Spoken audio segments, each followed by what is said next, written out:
The center of our ability to not become discouraged is recognizing that nothing comes to us except by God's loving, fatherly hand.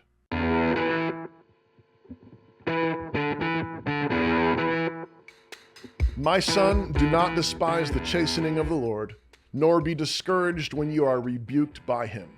For whom the Lord loves, he chastens, and scourges every son whom he receives. Hebrews 12, 5 and 6. Disappointment and discouragement can be incredibly powerful things. You can think through your situation rationally one minute and act and react irrationally the next. Often you may not even realize what you're doing. Unconsciously driving down a different street in order to avoid that one place where you had so many memories, and now something has brought great disappointment. Choosing some social functions and not others. Choosing certain seats at church and not others, whether you sinned or you were sinned against, or whether it has just been a particularly long or hard providence. We can imagine people staring at us, judging us after losing a job, a wayward child, a broken or difficult marriage, or stepping down from office. They're all probably just pretending to be nice, we might think to ourselves. But the command of God is to not become discouraged. Life is hard. It is sometimes heartbreaking, but the Lord instructs us not to become discouraged.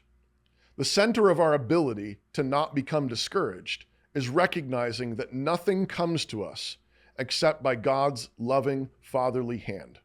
There is no detail in all of your life that is missed by his eye. He knows our frames, and he gives us exactly what we need for exactly as long as we need it. He is watching the clock more closely than we are. He weighs every hardship more precisely than we ever can.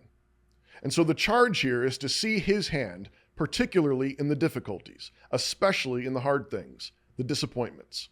If God gives us hard things, it is because we need them and nothing else would do. Therefore, our response must not be discouragement. We must not allow the pain of disappointment to rule us.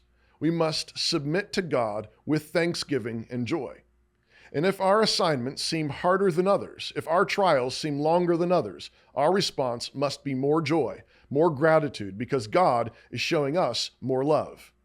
He is good, and he is doing good to us. So you must not be discouraged.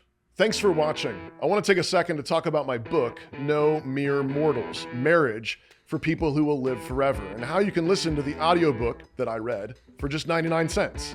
In recent decades, we have reduced marriage to a permanent roommate situation with sexual benefits. But the biblical picture of the family is something far more powerful, far more dangerous, far more glorious, far more like a nuclear reactor than anything else in modern society. I wrote No Mere Mortals to show how husbands can lead their wives, how wives can follow their husbands, and how both together, building on the firm foundation of Jesus Christ, can shape future generations and the world. The audiobook is now available at mycanonplus.com. If you haven't joined Canon Plus yet, you can get your first month for just 99 cents for using promo code Toby99. mycanonplus.com, promo code Toby99.